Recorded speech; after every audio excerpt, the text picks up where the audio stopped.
perks of being a student is that twice a year I get a big fat check in the mail from our lovely government that I get to use at my own pleasure, my own leisure. Now, ideally I'm supposed to buy school books with this and pay for living expenses and food and transportation and whatever, because eventually I gotta pay this all back. And I do buy those things, but another thing that I buy is DVDs.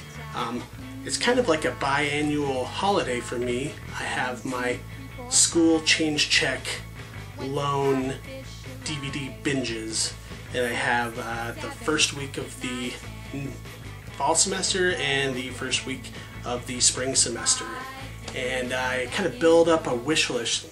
So that's what this video is. It's sort of a proper DVD update.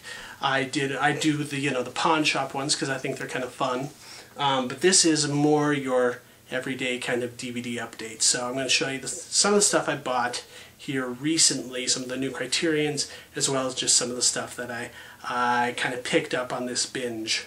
So I'll start with the Criterions because that's what you're all interested in. Because I recently bought that Kubrick box set, as I've mentioned in a few other videos, and so now I wanted to pick up all the stuff that isn't included in the box set, and I think I have pretty much everything that's available by Kubrick, and that is these two Criterions here: The Killing, which is a bank heist film noir that he did early on in his career. I think this is the second film he ever directed. And then his classic World War I movie, Paths of Glory, on Criterion. And it's pretty good stuff. If you've never seen this, definitely do it. This is kind of Kubrick before he's really become Kubrick, the Kubrick we know and love, 2001 and The Shining and stuff like that. So stylistically, especially The Killing, these are a little bit different, but it still has his technical eye for sure. And I definitely wanted to grab these. These are both on Blu-ray. Fellini's 8.5 on Blu-ray Criterion. Not a whole lot to say about this. Everyone sort of knows about 8.5. It's if you've seen the musical 9, that's a modern musical remake of 8.5. 8.5 is not a musical, and in my opinion much better, but it's sort of a surreal film about a filmmaker trying to get a film off the ground. Pretty interesting, pretty cool stuff. Largely regarded his best movie. And then the next two are DVDs. I don't across the board buy Blu-ray. I mean, I know there's some people that do. If there's a Blu-ray edition of something, that's the edition they're going to buy regardless. For me, it sort of depends on the movie, it depends on the price. I think DVD is still a good format, and sometimes I go for DVD if I don't feel like the extra $20 really warrant getting a Blu-ray. And these next two films is sort of how I felt about that. Also, I don't believe either of these have been released on Blu-ray yet. So, two more Criterions here. Ace in the Hole by Billy Wilder, same director who did Sunset Boulevard and Double Indemnity, which are two of my favorite movies. I haven't actually seen this yet. I really wanted to, and it's not on Netflix, and it's not available in my video store or anything like that, so I just decided to blind buy it, and I don't know, who knows, maybe I'll love it and do a review for it soon. And the next one is Jean-Luc Godard's Band of Outsiders, aka A Band Apart.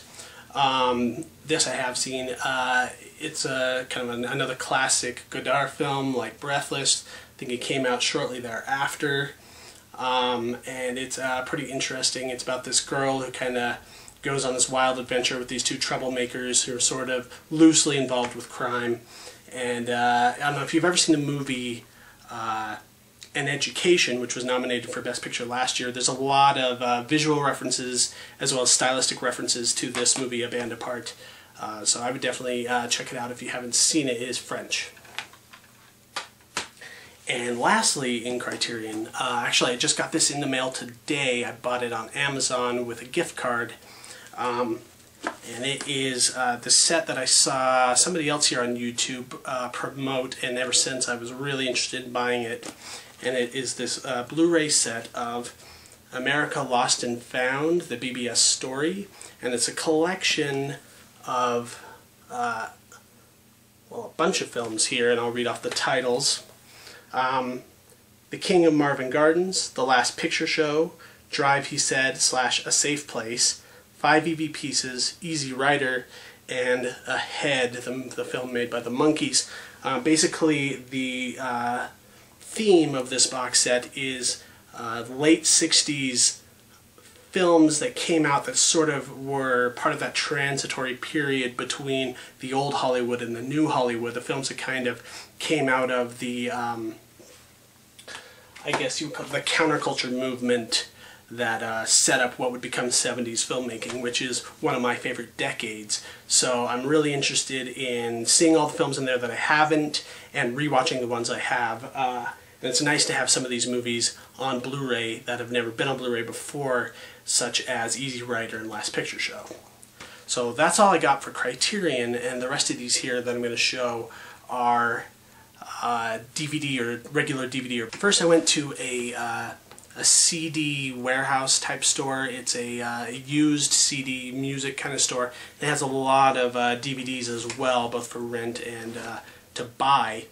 And they always have some kind of strange picks that you never see anywhere else, and I was excited to see what I could find there. And none of these movies were actually on my wish list, but they kind of popped out at me, and I was like, oh wow! So I bought them anyway.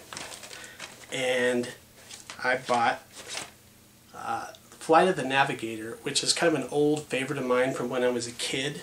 It's about a kid who gets abducted.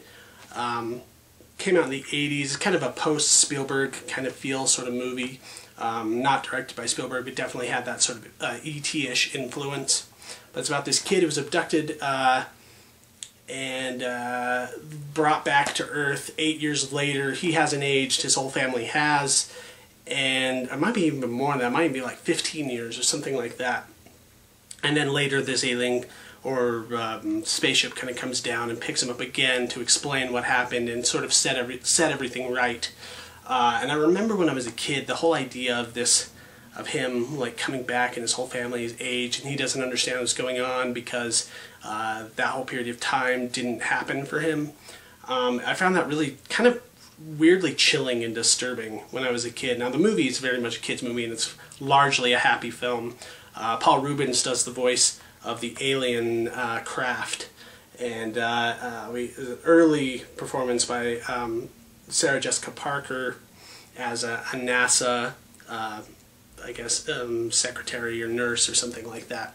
It's kind of a fun throwback movie if you've never seen it, and I remember just watching it to death, recorded off Disney Channel on VHS when I was a kid, so I'm glad to have it finally in DVD. Probably talked about that way more than I should have. Here's an interesting film. It's part of the whole mumblecore movement, a name that I really hate, but basically if you've ever seen The Puffy Chair or LOL or Hannah Takes the Stairs, there's this series of movies about made by actors for actors. They're largely improvised scenes that are kind of strung together to create a narrative. And this is, I think, so far my favorite one that I've seen. And it's this interesting movie called Hump Day. And the basic premise of the story is these two guys here are best friends, childhood best friends who haven't seen each other for a long time. One of them is kind of, I guess, straight-laced and married and on his way to a white picket life, and the other one kind of lives by the seat of his own pants and kind of is an adventurer and likes to kind of do his own thing. And when they meet again, they sort of end up in this weird hippie party, getting high and drunk together, and sort of on a dare decide that they're going to do a movie for this big art project where the idea is they're both straight, but they're going to have sex on film and then destroy the film at this big Burning Man kind of celebration. The next day when they wake up, they kind of laugh it off and say, oh, wasn't that weird? But then they, for whatever reason or another, kind of in a almost to see who's going to back down first, they keep going forward with the idea and going forward with the idea, even though they're sort of uncomfortable. I find the movie really interesting. It deals with sexuality and friendship, relationships in a really sort of interesting way. Has kind of a bro-ish type attitude to it, if you know what I mean, but it kind of subverts that.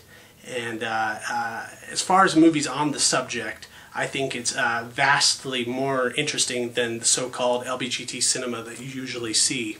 So I would definitely recommend this if you're a fan of mumblecore or Cassavetes type movies or whatever.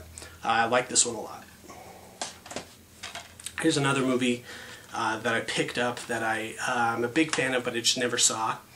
Or I've seen it, but I've never seen available in stores. And it's this old horror movie called The Changeling, not the one with Angelina Jolie that was released a few years ago, but it has George C. Scott, and these stickers are hard to get off. I'm going to get some Gooby Gone to get all of them off. But basically it's just a kind of an old style around the campfire sort of ghost tale. It's about this guy who's lost his son, and he moves into this house to practice music. He's a piano player, and he realizes that there's this spirit, this ghost, that kind of lives there, and he has to sort of find a way to free his soul, as it were, from this house. Almost similar in tone and idea as the first 2/3 of The Ring before it becomes, well, something else, as you know if you've seen The Ring. But it's almost like The Ring meets The Sixth Sense. In fact, I think M. Night Shyamalan got a lot of his ideas from this movie, and I'm a big fan of this one as well. It's good, old-style, creepy horror without, like, over-the-top gore effects or special effects. It's all about sounds and things like that, like just good old-school horror. And Christopher, who's also in the Video Clerks reviews, he works as a manager at Hastings, and Hastings is I'm not going to talk about what Hastings is. It's basically like Borders before Borders got shut down, and it'll probably kind of take over that market here in the West Coast anyway. And they have a bunch of DVDs for sale, and a lot of times you can find stuff that you normally don't find. So definitely I took my wish list there, and you know, only planned on spending like maybe $50. You usually don't find what you're looking for. But I was way too successful this time, and I found everything I was looking for, and I couldn't put any of it away, and it was quite ridiculous, actually. Definitely. First, this I think might be the coolest find that I found at this Hastings, and it's Bonnie and Clyde. You know, this Bonnie and Clyde, the Arthur Penn one, and also another transitory 60s to 70s sort of movie. A lot of people see this as the beginning of the new Hollywood, and it's just this crazy huge set. It comes with this book. I mean, it might as well be Criterion. I don't even think Criterion would do this good of a job. It comes with this, you know, kind of picture book, as well as there's essays and some fake printed articles and some real pictures of the real Bonnie and Clyde. That's the press book, and then there's this, a photo book, and it shows kind of compare and contrasts of the real Bonnie and Clyde and the movie Bonnie and Clyde. It's crazy. I mean, and then it comes with two separate books for the DVDs. There's the special features book, our set here.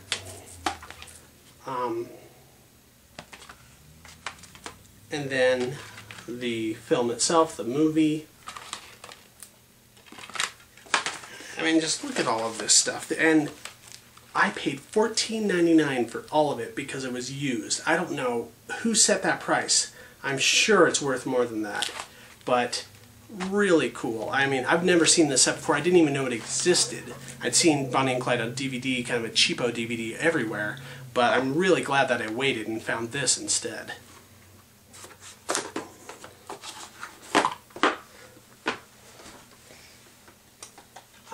Wet Hot American Summer, which is a comedy that came out early 2001. It has a lot of people in this. This is a big who's who of comedy, And if you've never seen it before, I kind of recently watched it on Netflix and just had such a good time watching it. It is so funny and so ridiculous.